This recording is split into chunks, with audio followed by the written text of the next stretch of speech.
একজন জেলখাটা রেপিস্ট মোহাম্মদ আশরাফুলকে নিয়ে তাচ্ছিল্য করছে। এই হলো আমাদের দেশের অবস্থা। এখানে মানুষকে নিয়ে মন্তব্য করাটা অনেক সহজ, কিন্তু নিজের পাছায় যে গুবর্তি সেটা আর আমরা দেখি না।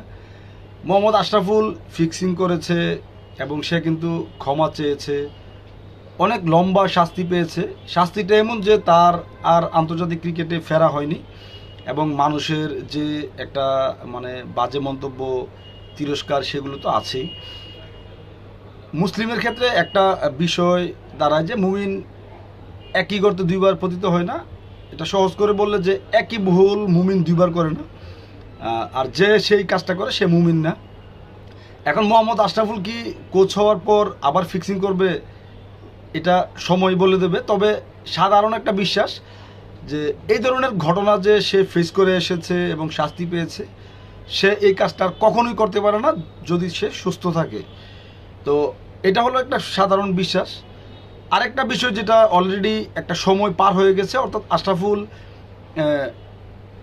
16 সালের পর থেকেই কিন্তু আশরাফুল ডোমেস্টিক ক্রিকেট খেলছে এবং 18 সালে সব ধরনের নিষেধাজ্ঞা থেকে মুক্ত হয়েছে।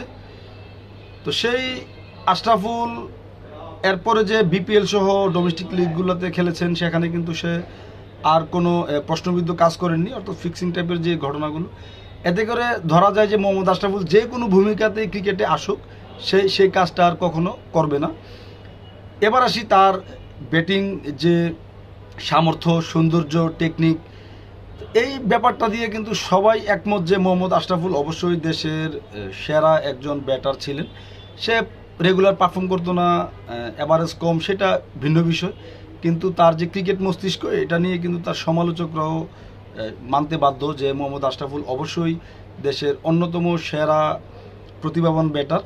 তো আশরাফুল জাতীয় দলের ব্যাটিং কোচ হয়েছে, এখানে সে ভালো করবে কিনা খারাপ করবে সেটা নিয়ে আলোচনা হতে পারে, কিন্তু তার ফিক্সিং ঘটনাটাকে সামনে এনে খোঁচা দেয়া এবং নেতিবাচক মন্তব্য করা, এটা খুবই হতাশাজনক বিষয়। এবং বাঙালি হিসেবে আমরা আসলে মুসলিম, এটা বলতেও আমার মাঝে মধ্যে আমি চিন্তায় পড়ে যাই যে আমরা একই সাথে আবার মুসলিম। তো আমাদের এই যে বাঙালি মুসলিম বলি বা বাঙালি বলি, আমাদের ন্যাচারাল একটা মেন্টালিটি হলো সন্দেহ করা, নেতিবাচক ভূমিকা রাখা। ইসলাম যেখানে বলে ইতিবাচক ধারণা, সেখানে আমরা রাখি যে নেতিবাচক ধারণা। মানুষের প্রশংসা করতে পারবো না, মানুষকে সন্দেহের তালিকায় রাখবো। কেউ একবার ভুল করলে সে সারা জীবন সেই ভুলটাই করবে, তাকে আর বিশ্বাস করা যায় না। এই ধরনের মেন্টালিটিটা বাঙালির, এটা কিন্তু পুরোপুরি একটা ইসলাম বিরোধী মেন্টালিটি। কারণ ইসলাম বলে মানুষ যদি ভুল করে সংশোধন হয়, সঠিক পথে আসে, তাহলে তাকে সুযোগ দাও, তাকে তিরস্কার করো না পুরনো ভুলের জন্য। তো আমাদের আচরণগুলো ফুল ইসলাম বিরোধী আচরণ, এবং এটা সব ক্ষেত্রেই এটা খুবই হতাশাজনক বিষয়। এবং শুরুতে আমি যেটা বলেছিলাম যে একজন জেলখাটা রেপিস্ট মোহাম্মদ আশরাফুলকে নিয়ে মন্তব্য করছে, হাসি ঠাট্টা করছে।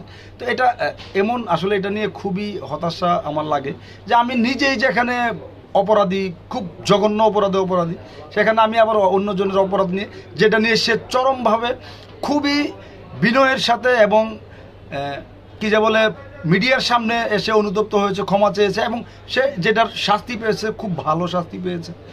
এরপরও তাকে নিয়ে আসলে আমাদের নেতিবাচক মন্তব্য না করলেই না, এবং যেখানে আমি নিজেই অপরাধী সেখানে আমি আবার তাকে নিয়ে মন্তব্য করেছি। তো এতে করে কিন্তু আসলে আমাদের যে সামগ্রিক মেন্টালিটি আমাদের বাঙালির, সেই মেন্টালিটিটা ফুটে ওঠে। এবং একই সাথে আমরা মুসলিম, সেটা ভাবতেই অবাক লাগে যে আমরা আসলে এতটাই নিকৃষ্ট যে আমরা মানুষ যখন ভুল করে ক্ষমা চাই, তারপরও তাকে আমরা তির্যক মন্তব্য করি, সে আবারও সেই ভুল করবে সেটা আমরা প্রকাশ্যে বলে বেড়াই। এটা খুবই খুবই হতাশাজনক বিষয়।